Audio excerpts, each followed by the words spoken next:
I just found hundreds of photos of my wife with another man, but something feels very wrong. I'm still shaking as I type this. I don't even know if I'm overreacting or if I'm going crazy, but I need to get this out somewhere.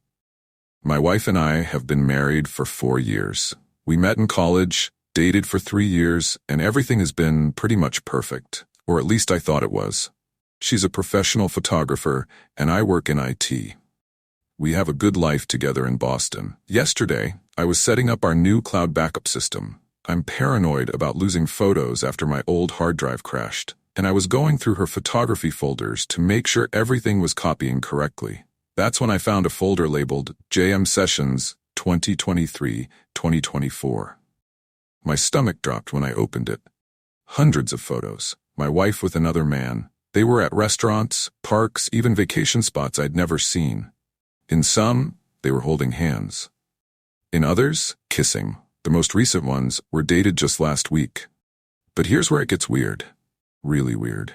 Something about the photos feels off. At first, I couldn't put my finger on it. But after staring at them for hours, I'm torturing myself, I noticed things. Like how my wife's tattoo is missing in all of them.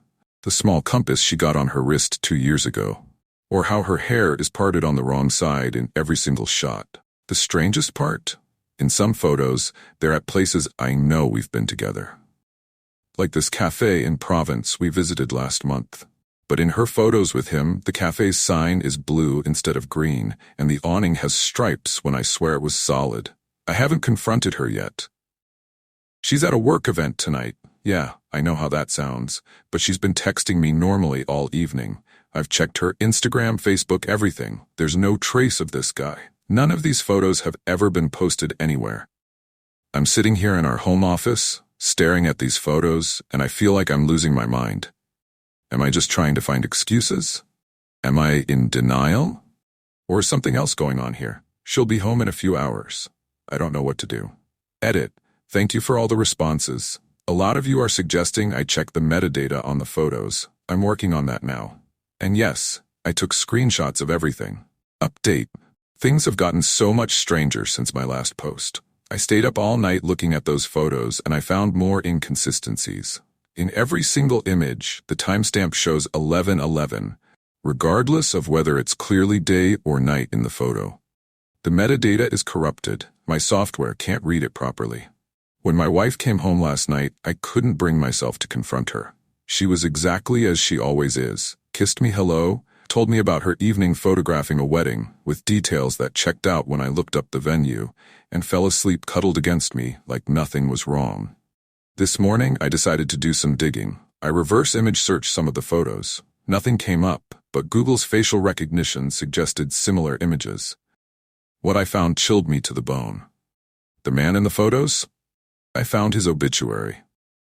James Morrison, age 34, died in a car accident in 2019. The article included his photo. It's definitely him. But these photos with my wife are dated 2023 and 2024. I went deeper into my wife's photo archives. I found more folders: RK Sessions 2021-2022, TD Sessions 2020, PL Sessions 2019. All showing her with different men.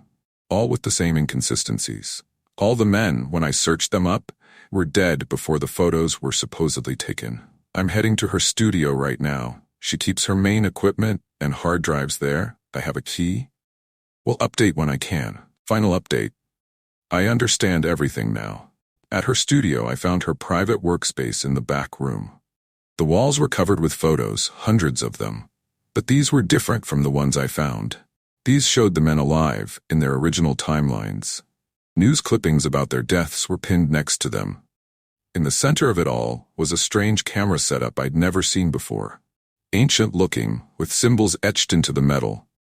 Next to it was a journal filled with my wife's handwriting. She caught me there. Instead of being angry or defensive, she just looked tired. Then she told me everything. The camera was passed down through her family for generations. It doesn't just take photos, it creates alternate realities. Small ones, temporary ones. Her grandmother taught her how to use it. She photographs people who died too soon, creates little pocket universes where they got to live longer. It got to experience more life. She gives these photos to their grieving families, showing them versions of their loved ones in a timeline where they survived. She showed me her client files, parents of children lost to accidents, widows, grieving siblings, all of them grateful for these impossible photos, these glimpses of what could have been. The camera requires balance, she explained.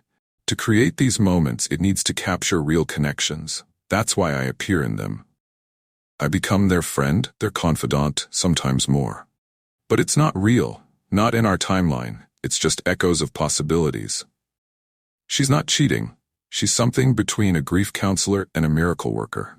Those inconsistencies I noticed, they're the edges where these pocket realities don't quite match our own.